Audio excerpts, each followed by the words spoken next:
एक प्यारे से गांव में राजू नाम का एक छोटा सा किसान रहता था। उसके पास कुछ काम ना होने के कारण उसके पास पैसे नहीं थे, इसलिए वह यहाँ वहाँ भटकता रहता था।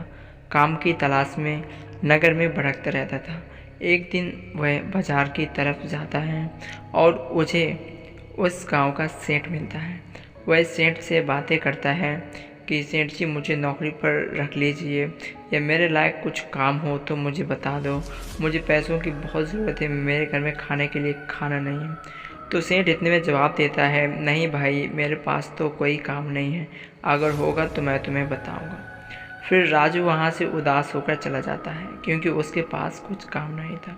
और घर जाते ही, क्या जी, मैं कितने दिनों से भूखी रहूं? हाँ बताओ ना, तुम्हारे पास कुछ काम है ना कुछ पैसे हैं। इससे अच्छा मेरी शादी तुमसे ना होती तो ज़्यादा बेहतर था।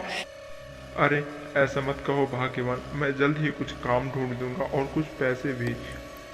उसकी पत्नी बहुत ही ज़्यादा उदास हो गई थी क्योंकि उसके घर में बहुत दिनों से खाने के लिए ना तो कुछ था, ना उनके घर में कुछ ऐसी चीज़ें थीं कि जिससे वो खाकर बना लें। इसलिए वह बहुत ज़्यादा गुस्सा थी अपने पति से और उसे मारने के लिए दौड़ती हैं। पति बेचारा दबे पैर वहाँ से भाग जाता है। वह सोचते सोचते एक तालाब के पास पहुँच जाता है और उस तालाब के पास जाकर मन ही मन में विचार करता है और फिर कहता है, हाँ, मैं भी कितना मूर्ख हूं ना। मैं 4 पैसे भी नहीं कमा सकता अपनी बीवी के लिए। इससे अच्छा तो यही है कि मैं इस तालाब में कूदकर अपनी जान दे दूं।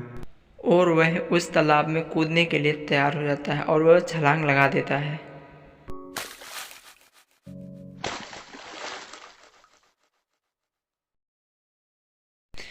लेकिन जब वह तालाब के बाहर आता है तो उसे ऐसा लगता है कि वो पहले से ज़्यादा शक्तिशाली और बलवान हो चुका है।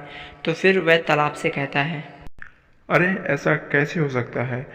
मैं तो बहुत ही ज़्यादा कमज़ोर था, अब मैं बहुत ज़्यादा बहादुर हो गया हूँ। ऐसा कैसे हो सकता है? क्या इस तालाब में कोई जादू है?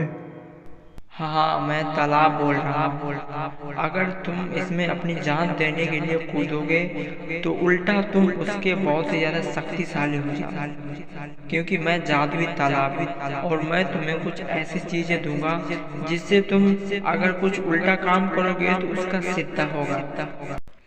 और वह तालाब उसे एक झाड़ू दे देता है जिससे किसान बहुत ही ज़्यादा खुशी होता है और खुश होकर फिर वह अपने घर आता है।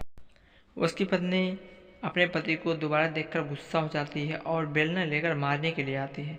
लेकिन उसका पति कहता है कि मैं आज एक बहुत ही अच्छी चीज़ लेके आया हूँ, देखो यह एक झाड़ू है और इसके सामने अगर तुम कुछ भी बोलोगी तो वह उसका उल्टा कर देगा। अच्छा, तुम्हारे पास कुछ पैसे हैं तो लेकर आओ, हम फिर तुम्हें बताता हूँ कि क्या जादू है। उसकी पत्नी पैसे देती हैं और वह कहता है पैसे गायब हो जाएं। तो बहुत सारे पैसे बरसने लगते हैं। अब दोनों बहुत ही ज़्यादा खुशी हो जाते हैं कि ये कैसे हो सकता है। उसकी पत्नी पूछ रही थी लेकिन वो उड़ रहा था हवा में, मानो कि उन्हें एक नई ज़िंदगी मिल गई हो और बहुत ही ज़्यादा खुश थे। एक दिन राजू अपने घर के पास से गुजरता है तो उसे वही सेठ मिलता है जो उसे एक बार मार्केट में मिला था और वह उससे बातें कर रहा था।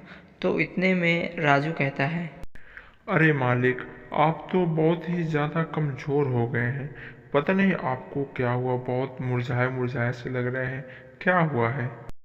क्या बताऊं राजू, कुछ दिन से मेरी तबीयत बहुत ही ज़्यादा खराब है।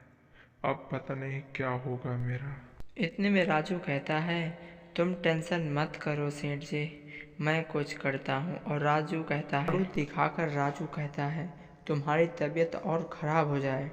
इतने में क्या था, सेठ की तबीयत बहुत ही अच्छी हो गई और सेठ बहुत ही ज़्यादा खुशी हो गया, जिसके कारण सेठ ने राजू को बहुत सारे पैसे दिए।